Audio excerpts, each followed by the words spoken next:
Hi friend. Today we're talking about Slither. An alien life form crashes near a small town, and after infecting a local man, it begins to slowly take over the town. Written and directed by James Gunn, starring Nathan Fillion, Elizabeth Banks, Gregg Henry, and Michael Rooker. This is James Gunn's feature directorial debut. It's reminiscent of the B-movies from the 60s on through the 80s. While it's funny, it's not a comedy. It's a straight sci-fi horror flick. Gunn does a great job here, both with the writing and the directing.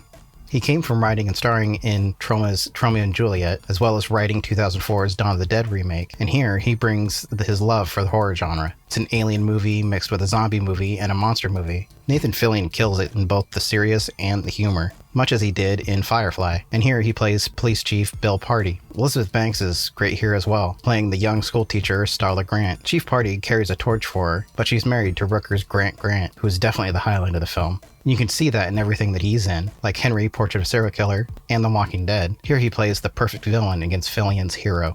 Gregg Henry plays Mayor Jack McCready. He has probably some of the best lines. Where is the Mr. Pibb? I told your secretary to pack Mr. Pibb. It's the only Coke I like.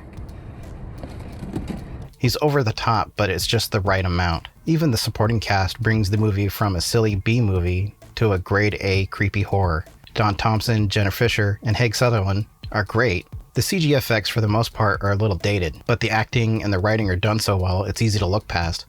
And the practical stuff is pretty top-notch. When this came out and I watched it for the first time, I imagine it's what it was like for those who had watched War of the Worlds or Them for the first time. I must admit, the story's a little formulaic. At one point, Elizabeth Banks does become the damsel in distress, and the mayor's a bit of a stereotypical douchebag.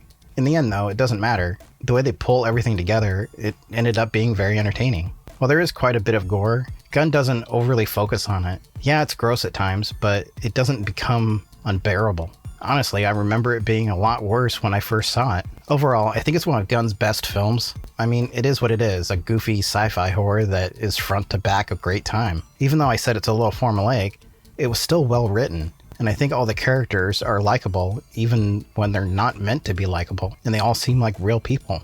Did you see this movie? Did you like it? Let me know in the comments, and don't forget to like and subscribe. Thanks. Thanks for watching this video.